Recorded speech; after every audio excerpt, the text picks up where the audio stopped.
Hey, 49ers faithful. We're back with an exclusive video bringing you the latest updates on our beloved San Francisco 49ers. Before we jump in, make sure to subscribe to 49ers Zone and hit that like button. This way, you'll never miss any breaking news or exciting updates about the Niners. When the San Francisco 49ers decided to give Colton McKivitz a 3-year extension, they must have believed they were investing in stability, not inconsistency. But after 8 games into the season, it's becoming hard to ignore the obvious. McKivitz is struggling when it matters most. Against teams with average pass rushers, he holds his own. He looks like a serviceable, even dependable right tackle. But when the 49ers face top-tier competition, the cracks start to show. The loss against Houston put everything under the microscope. Will Anderson absolutely dominated him, collapsing the edge, forcing Brock Purdy off his spot, and destroying any rhythm the 49ers hoped to find on offense. Every time Purdy dropped back, Anderson seemed to be in his face. McKivitz wasn't just losing reps, he was getting beat cleanly, and that's the kind of performance that keeps coordinators up at night. For a team with Super Bowl aspirations, that's unacceptable.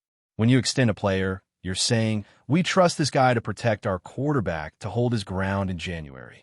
Right now, that trust feels misplaced. The 49ers can't afford passengers on their offensive line when the stakes are this high, and McKivitz is testing their patience. To be fair, Will Anderson isn't your average edge rusher. The guy's a monster, a top 2 player in pressures this season according to PFF, and when he gets going, there's almost no stopping him. But still, that's the NFL. You're going to see elite talent every other week, especially if you're playing for a contender. That's the standard, and McKivitz hasn't met it. It's one thing to survive against Seattle's rotation of rushers or Arizona's committee approach. It's another thing entirely to go toe-to-toe with premier guys like Anderson, Byron Young, or Hasten Reddick.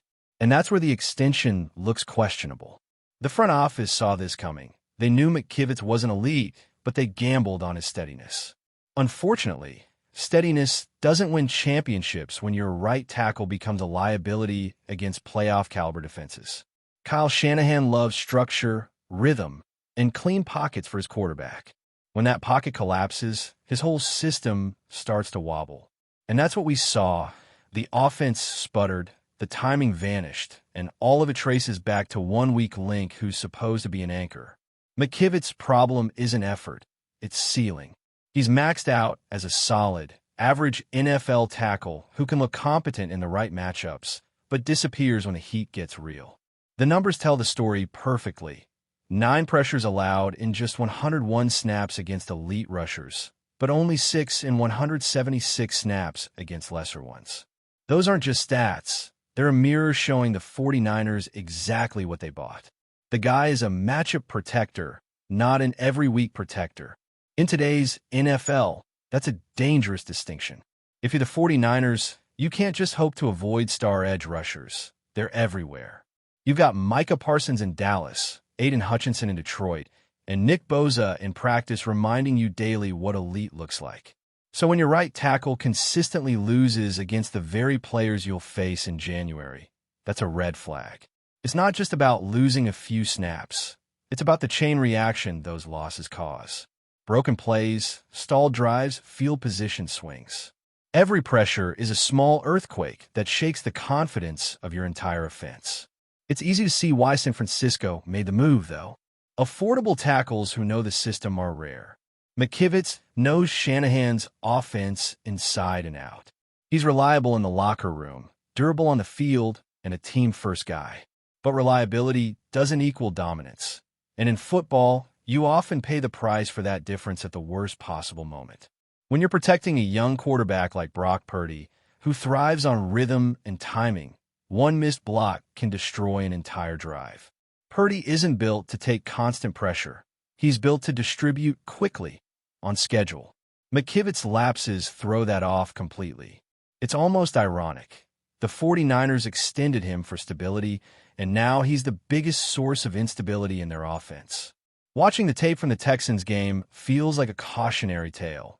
McKivitz overcommitting to the outside rush, Anderson countering inside, and Purdy left to bail himself out. That's not a sustainable formula, not for a team chasing rings.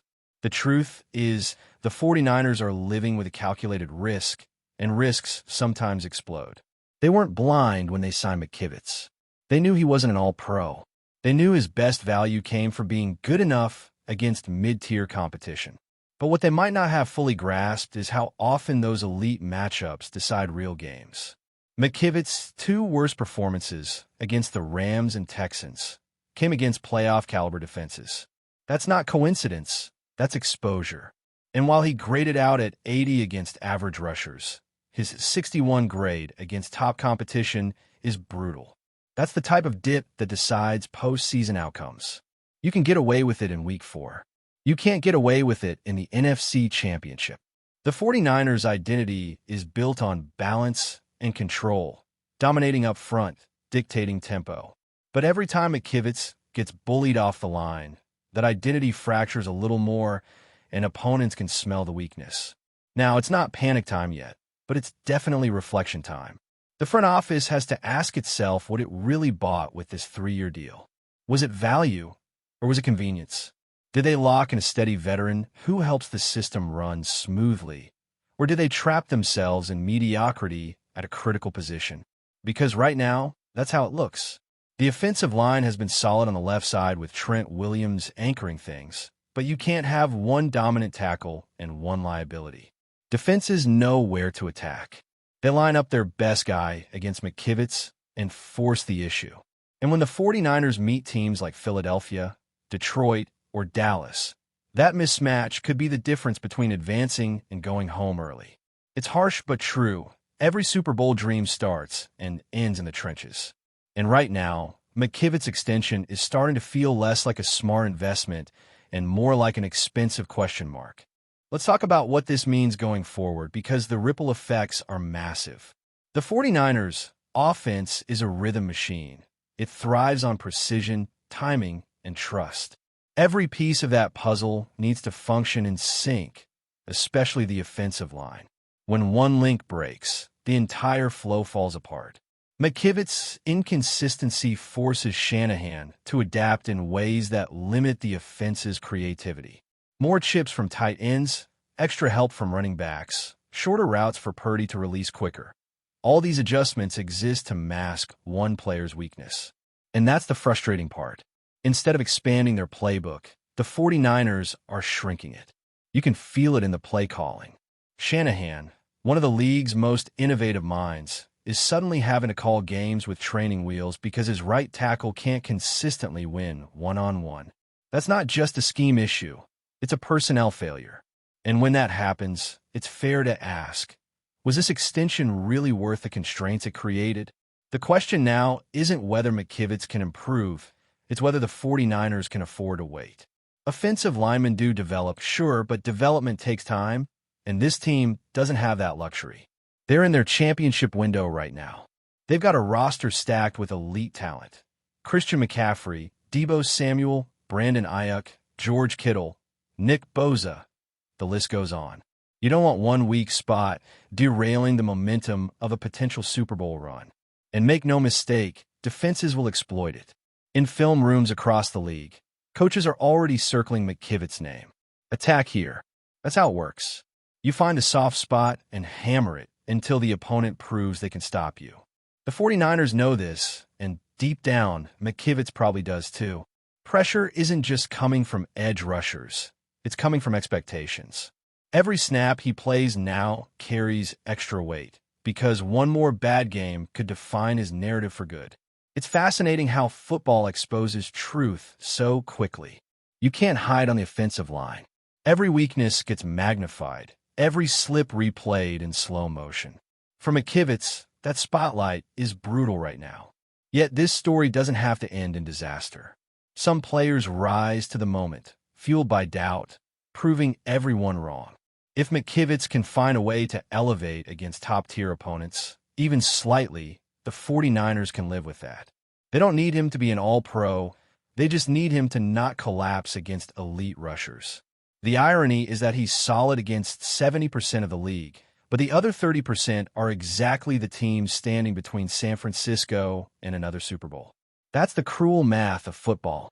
You can be pretty good most of the time and still be the reason your team falls short when it matters most. McKivit's challenge is simple but enormous. Erase that gap. The locker room hasn't turned on him, at least not yet. Veterans like Trent Williams and George Kittle have spoken about accountability and the importance of trust. Shanahan has been publicly supportive, as he always is, but behind closed doors, you can bet conversations are happening. Offensive line coach Chris Forster has to be re-evaluating techniques, footwork, and protection calls. Because at this level, 1 or 2 missteps per game can flip outcomes. Maybe they simplify things for McKivitz, reduce his isolation snaps, or give him more inside help. But that's a short-term fix, not a solution. Long-term, this team might have to explore upgrades through the draft, free agency, or even trade. You can't be a perennial contender with a glaring hole at one of the most important positions in football. The 49ers have been burned by this before, and they can't afford to let it happen again. Fans, of course, are split. Some are defending McKivitz, arguing that he's doing fine considering the opponents he's faced. Others are furious that the front office handed him a multi-year deal without more competition in camp.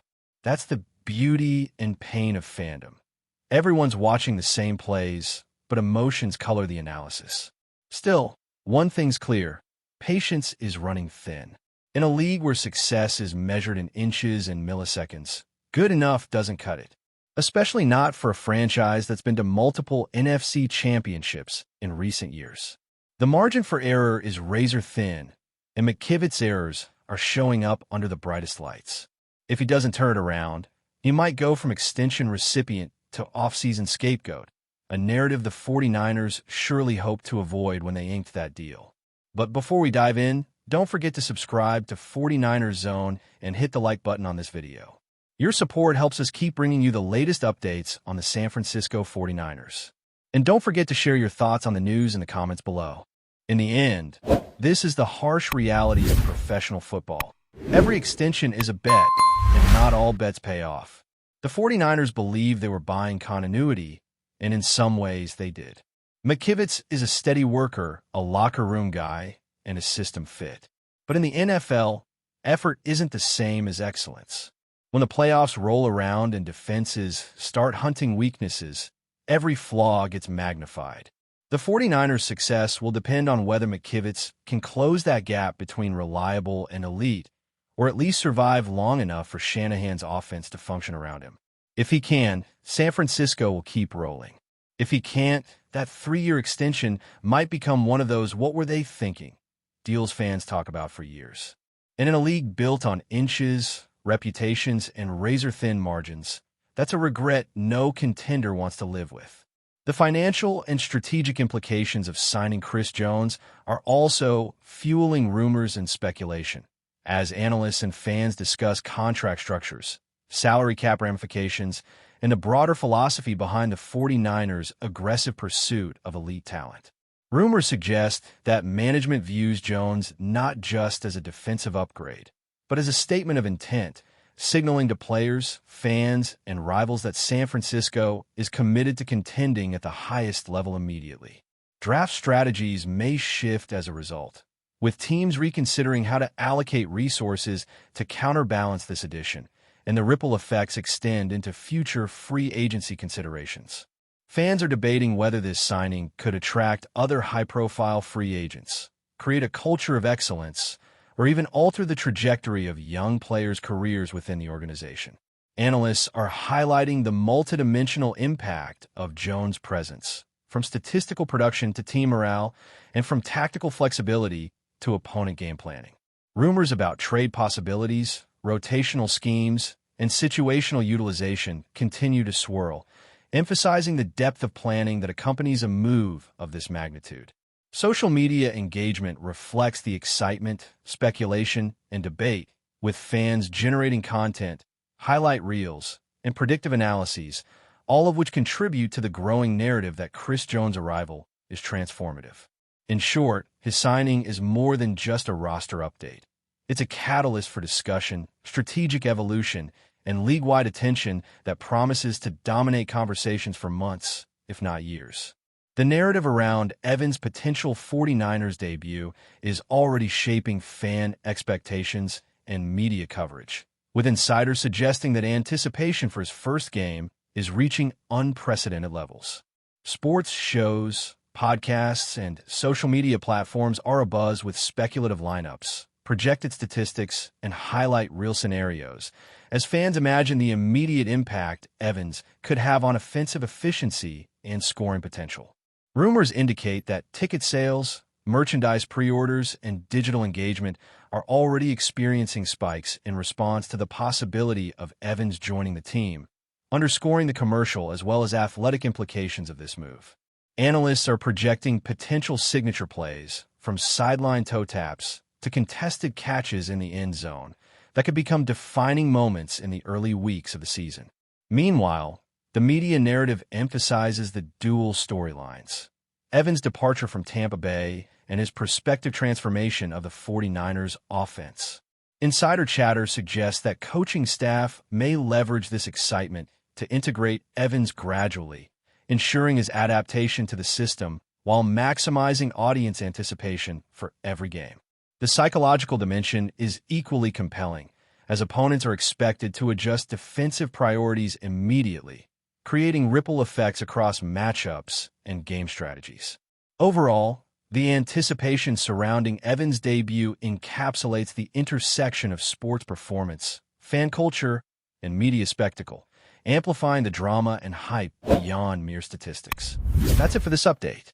If you enjoyed the video and want to keep receiving exclusive news about the San Francisco 49ers, make sure to subscribe to 49ers Zone and give this video a like. We always look forward to hearing your comments and opinions. See you in the next video.